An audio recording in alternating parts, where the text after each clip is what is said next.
Hello అండి. అందరికీ నమస్తే. Welcome to Subbu's kitchen. ఈరోజు వీడియోలో మకానా తోటి హెల్తీగా స్నాక్స్ రెసిపీ ఒకటి చేసి చూపించబోతున్నానండి. ఇలా కనుక చేసి పెట్టుకొని స్టోర్ చేసుకున్నారంటే ఎక్కువ రోజులు నిల్వ ఉంటాయి. పిల్లలకి లంచ్ బాక్స్ పెట్టేటప్పుడు ఇలా స్నాక్స్ బాక్స్‌లో పెట్టడానికైనా కూడా చాలా బావుంటాయి. స్నాక్స్ టైమ్‌లో ఏమీ లేనప్పుడు కూడా ఇలా సింపుల్‌గా 10 నిమిషాల్లో ఈజీగా చేసేసుకోవచ్చు. తప్పకుండా ట్రై చేయండి. ముందుగా ఒక కళాయి స్టవ్ పైన పెట్టేసేసుకొని, ఒక కప్పుతోటి 4 కప్పుల వరకు ఇలా మఖానా వేసేసుకోండి. మంటని లో టు మీడియం ఫ్లేమ్‌లోకి అడ్జస్ట్ చేసుకుంటూ, ఇలా కలుపుకుంటూ డ్రై రోస్ట్ చేసుకోవాలి. ఇలా చేత్తోటి పట్టుకుంటే క్రిస్పీగా అవ్వాలనమాట. అప్పటి వరకు ఇలా కలుపుకుంటూ ఫ్రై చేసుకోండి.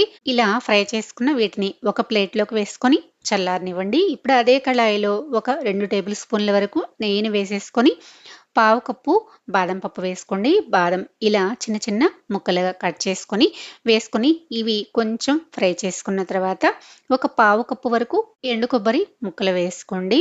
ఈ ముక్కలు మీకు నచ్చిన సైజులో కట్ చేసుకొని వేసుకోండి. నేనైతే ఇలా చిన్న చిన్నగా కట్ చేసుకొని వేసుకున్నాను. ఇవి కూడా కొంచెం సేపు ఫ్రై చేసుకున్న తర్వాత ఇప్పుడు ఇందులోకి ఒక పావు కప్పు వరకు జీడిపప్పులు వేసుకొని ఫ్రై చేసుకోండి. ఇవన్నీ లైట్ గోల్డ్ కలర్ వచ్చేంత వరకు వేగాలి. అలా వేగితేనే చాలా బావుంటాయి. ఇలా వేయించుకున్న తర్వాత ఇప్పుడు వీటిని తీసి ఒక గిన్నెలోకి వేసి పక్కన పెట్టుకోండి. ఇప్పుడు అదే కళాయిలో స్వీట్‌కి తగ్గట్టుగా ఒక హాఫ్ కప్పు ఇలా బెల్లాన్ని నల్లకొట్టేసి వేసుకోండి. ఇందులోకి 2 టేబుల్ స్పూన్ల వాటర్ అయితే సరిపోతాయండి. బెల్లాన్ని ఇలా కలుపుతూ కరిగించుకున్న తర్వాత ఎక్కువ పాకమేమి రానవసరం లేదండి.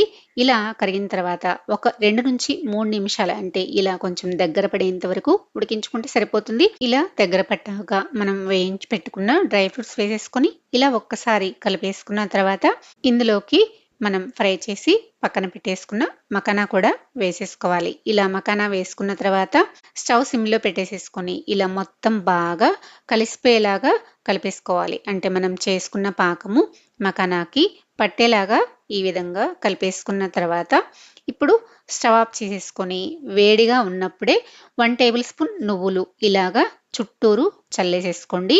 ఇవి కూడా ఒకసారి బాగా కలిసిపోయేలాగా కలిపేసేసుకోవాలి. ఇవి ఇలా విడివిడిగా వచ్చేంత వరకు కలుపుకోండి. ఒక నిమిషం పాటు కలుపుకున్నామంటే ఇలా డ్రైగా అయిపోయి ఇలా ఒక్కొక్కటి విడివిడిగా వచ్చేస్తుందనమాట. చూసారు కదా! ఈ విధంగా కలుపుకున్న తర్వాత వీటిని పూర్తిగా చల్లారిన తర్వాత ఒక డబ్బాలో స్టోర్ చేసుకున్నామంటే రోజు స్నాక్స్ టైంలో తినటానికి చాలా బావుంటాయి.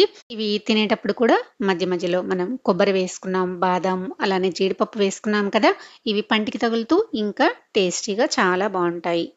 పిల్లలకి స్నాక్స్ బాక్స్‌లో పెట్టడానికి, అలానే ఇంటికొచ్చిన తర్వాత స్నాక్స్ టైమ్‌లో పెట్టడానికైనా చాలా బావుంటాయి.